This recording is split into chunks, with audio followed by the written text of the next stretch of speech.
दोस्तों, ज़िंदगी में मुस्कुराते रहिए, दूसरों से अपनी तुलना मत करिए और अपने काम पे विश्वास करिए।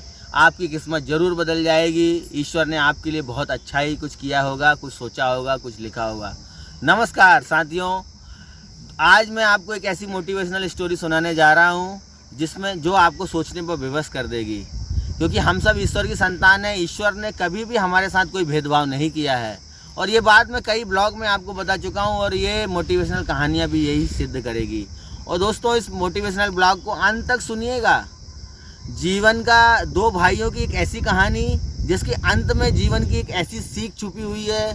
शायद आपके सोचने का पैटर्न बदल जाए और आपके मन की हताशा और निराशा समाप्त हो जाए। आइए शुरुआत करते हैं। एक शहर में दो भाई रहते थे।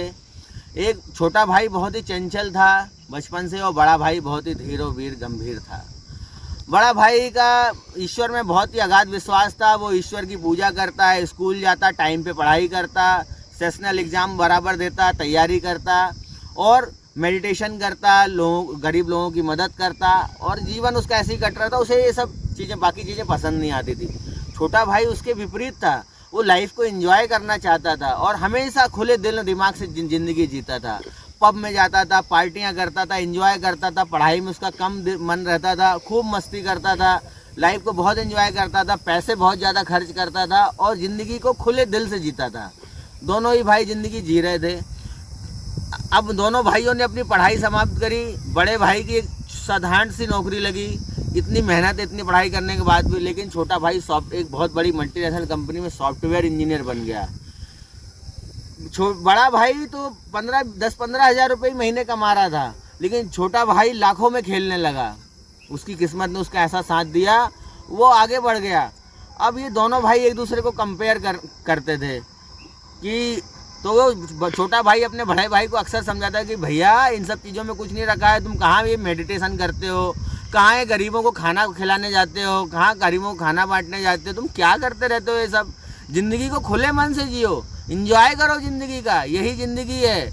और बड़ा भाई बहुत ही बेचैन रहने लगा। ये सब सुन के बहुत परेशान होता था। वो सोचने लगा, यार ईश्वर ने मेरे साथ ऐसा क्यों किया है।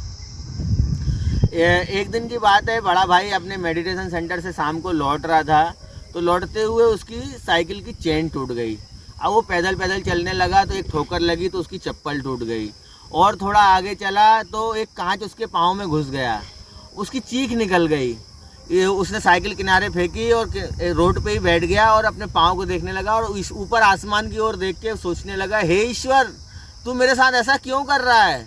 मैंने पढ़ाई में भी अच्छे ध्यान दिया, लोगों की मदद भी करने की कोशिश करता रहता हूँ, भगवान में आस्था रखता हूँ, मेडिटेशन करता हूँ, लेकिन मेरे साथ ऐसा क्यों हो रहा है। इतने में अपनी एक बहुत बड़ी कार से उसका एक छोटा भाई जो था वो वहाँ से निकला।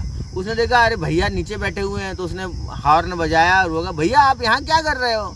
बोले, छोटे मेरे पैर में चोट लग गई है। बोले, चलो आओ एक काम करो, ये गाड़ी को मेरे ऊपर कैरियर में कार में रखो, आप बैठो यहाँ।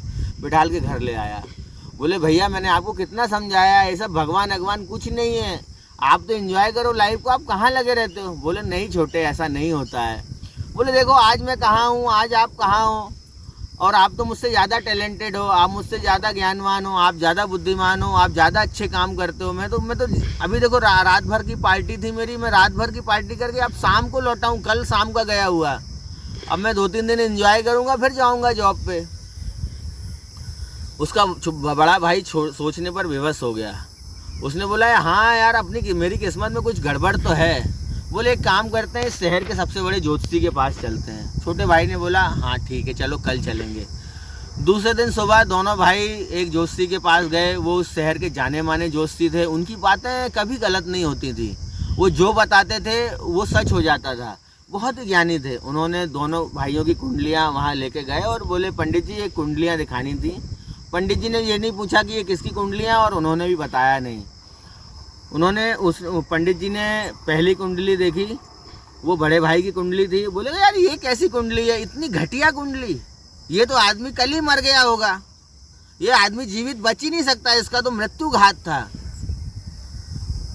और बोले, ये तो नीच और दलिद्र है, ये तो जीवन भर भिखारी रहने वाला है, इसका कुछ नहीं हो सकता, ये तो इस दुनिया की सबसे घटिया कुंडली है। और बोले तो मर गया, इसकी क्या कुंडली देखना है, तो मर चुका है, मैं गारंटी से कह रहा हूँ कि ये मर चुका है। बोले अच्छा पंडित जी एक और कुंडली है उसका देख लीजिए। जैसे ही छोटे भाई की कुंडली देखी, पंडित जी पलटाने लगे, देखने लगे। बोले अरे ये आदमी कहाँ है, इससे मुझे मिलना है। बोले क्यों पंडित जी? बोले ये तो दुनिया का सबसे भाग्यवान आदमी है, इसकी किस्मत में तो राजा महाराजा बनना लिखा हुआ है, ये तो आज इसकी किस्मत तो बदलने वाली है, इसकी किस्मत जो है ये तो मंत्री बनना लिखा हुआ है, इसको तो रुपए पैसे की कभी कमी नहीं रहेगी, ये तो बहुत ही ऊपर जाएगा, इसकी कुंडली बहुत बड़ी है, ये तो मंत्री से कम हो ही नहीं सकता। आप क्या मुझे इस आदमी से मिलवा सकते हैं? ये कौन है? वो दोनों भाई एक दूसरे को देखकर मुस्कुराने लगे। पंडित जी ये तो हमारे दोनों भाइयों की कहानी है, हमारी दोनों भाइयों की ही कुंडलियाँ हैं। और बोले तो ये वाली कुंडली किसकी है? बोले ये मेरी है, जिसको आपने बताया कि मर गया होगा। बोले अच्छा, तो बोले आप क्या करते हैं? बोले ऐसा हो ही नहीं सकता कि मेरी बातें गलत हो जाएं। और बोले आप दोनों अपने बारे में बताइए। बड़े भाई ने बताया, बोले मैं साधारण आदमी हूँ, अपने ईश्वर में विश्वास रखता हूँ, मेडिटेशन करता हूँ, गरीबों को कुछ खाना पीना खिला देता हूँ जो मेरी यथाशक्ति होती है, और अपना जीवन यापन कर रहा हूँ। और बोले आप? बोले मैं एक कंपनी में सॉफ्टवेयर इंजीनियर बन गया हूँ, मेरी बहुत अच्छे चल रही है ज़िंदगी। और अभी आपको मैंने बताया नहीं, अभी भाई को भी नहीं पता है, अभी कल ही मेरे को हीरो का हार, एक पड़ा हुआ हीरो का हार मिल गया, मैं एक पार्टी में गया था तो। बोले अच्छा। बोले ये सब आपके कर्मों का ही फल है। वो दोनों सोच में पड़ गए। बोले हमारे कर्म? बोले हाँ। बोले आप जो बड़े भाई हैं, आपकी तो मृत्यु घात था, लेकिन आप जिंदा बच गए, आपको छोटा सा कांच चुभा आपको, वरना आप, मैं गारंटी से कह रहा हूँ, आपके भाग्य में आपके ग्रह नक्षत्र ऐसे हैं कि आप जिंदा नहीं बच सकते थे, लेकिन आप जिंदा बचे हैं सिर्फ आपके कर्मों की वजह। और आपका छोटा भाई जो भाग को लेकर इतना इठला रहा है, इसे हीरो का हार जरूर मिल गया है, लेकिन आज ये किसी और पद पर होता, आज ये कहीं मंत्री और कहीं संतरी और किसी और भी किसी बहुत बड़ी कंपनी का मालिक होता, लेकिन आज ये एक छोटा सा एम्प्लॉई है, और इसे हीरो का हार जो मिला है, ये भी इसके पैसे कुछ दिन में खा उड़ा देगा। तो बोले आप दोनों अपने भाग्य से ही बचे हैं।